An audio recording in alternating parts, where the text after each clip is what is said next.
প্রবাসী মরুতীর্থ গীতা সংঘে বাবা মনির ১১৬তম শুভ আবির্ভাব তিথি উদযাপন। বিস্তারিত থাকছে আরব আমিরাত থেকে মোহাম্মদ ওসমান চৌধুরীর প্রতিবেদনে। সংযুক্ত আরব আমিরাত গ্রিন সিটি আল আইন প্রবাসী মরুতীর্থ গীতা সংঘের উদ্যোগে চট্টগ্রাম সীতাকুণ্ড আন্তর্জাতিক শঙ্কর মঠ ও মিশনের চতুর্থ আচার্য যোগাচার্য পরমহংস শ্রীমৎ স্বামী জ্যোতিষানন্দ গিরি মহারাজের ১১৬তম শুভ আবির্ভাব তিথি উপলক্ষে নানা অনুষ্ঠানের আয়োজন করা হয়। অনুষ্ঠানে গুরু পূজা, উপাসনা, গীতা পাঠ, ভজন কীর্তন, মাতাজিদের গুরু আরতি এবং ভক্তবৃন্দের উপস্থিতি। মন্দিরের একনিষ্ঠ ভক্ত স্বদেশানন্দ বড় সাধুর সভাপতিত্বে বাসুদেব চৌধুরী এর পরিচালনায় এক ধর্মীয় আলোচনা সভা অনুষ্ঠিত হয়। অনুষ্ঠানে অতিথি হিসেবে উপস্থিত ছিলেন বিশিষ্ট সাংবাদিক ও ব্যবসায়ী সঞ্জিত কুমার শীল। বাবা মনির জীবনী নিয়ে স্বাগত বক্তব্য রাখেন মিহির শর্মা। অন্যান্যদের মধ্যে বক্তব্য রাখেন শঙ্কর সেন, রাজীব সুশীল। অনুষ্ঠানে আরও উপস্থিত ছিলেন দোলন রায়, লিটন সুশীল সহ আরও অনেকে। বক্তারা বলেন, সনাতন আদি ও সত্য ধর্ম, যুগ যুগ ধরে এই সনাতন ধর্ম চলে আসছে। বাবা মনি জাতি, ধর্ম, বর্ণ নির্বিশেষে অসৎকে সৎ, লজ্জা, বিনয়, সদাচার, পবিত্রতা, কল্যাণ, স্পৃহা, অস্তিষ্কা, বুদ্ধি, ন্যায়, নিষ্ঠা, নব অভ্যুত্থানের রাজমার্গে শঙ্কর মঠের সাথে মিশন যুক্ত করে রূপান্তর করেন শঙ্কর মঠ ও মিশন। আজ বিশ্বব্যাপী সাধনপীঠ ও মানব সেবা কেন্দ্রে সুপ্রতিষ্ঠিত। মায়ের পূজার মধ্যে যদি আমার মৃত্যু হয়, আমার সেই করাতে এখনো প্রতিটা বক্তব্য শেষ করবো।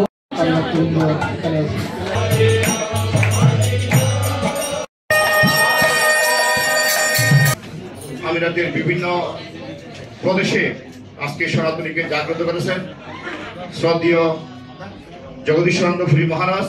এই ধর্ম রক্ষার জন্য আমরা আজকে সনাতনীরা মাঠে নেমেছি। প্রবাস থেকেও আমরা সেই হরির নাম প্রচার করে যাচ্ছি। এই সনাতনীরা কোনো অবৈধ কাজে নেই, অন্যায় কাজে নেই, সব সময় সনাতনীদের রক্ষার জন্য কাজ করেন।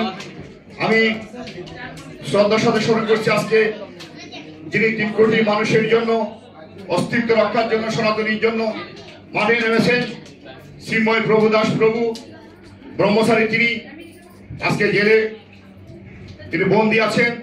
আমরা ঘরে বসে থাকার সময় নেই। আপনারা যে যেভাবে আছে আমাদের সনাতনী রক্ষার জন্য আপনারা সবাই কাজ করবেন। সনাতনকে জাগ্রত করার জন্য, সেই সনাতনীদের সম্পত্তি, সেই অধিকার আজকে উদ্ধারের জন্য তিনি মাঠে নেমেছেন। বাবা মনি মিরেশ্বরাই টাঙ্গুর শ্রী শ্রী জগন্নাথ মন্দির হতে মনি ঝুলনপুর বাজারে নেমে পায়ে হাঁটবে, তখন বলছে যে আমি লুপ্তকালী আছি। উনি একটা কথা বলে গেছেন, তো গীতা সবার ঘরে ঘরে যাতে পড়ে এবং কি মন্দিরে যাতে যার যেরকম সাধ্য আছে গীতা মন্দিরে সপ্তাহে একদিন অনুষ্ঠান করার জন্য। ভালোবাসি ভগবানকে, যদি ভালোবাসি তাহলে আমরা সবকিছু পেয়ে যাবো। কথাটি ভুল প্রমাণিত হয়।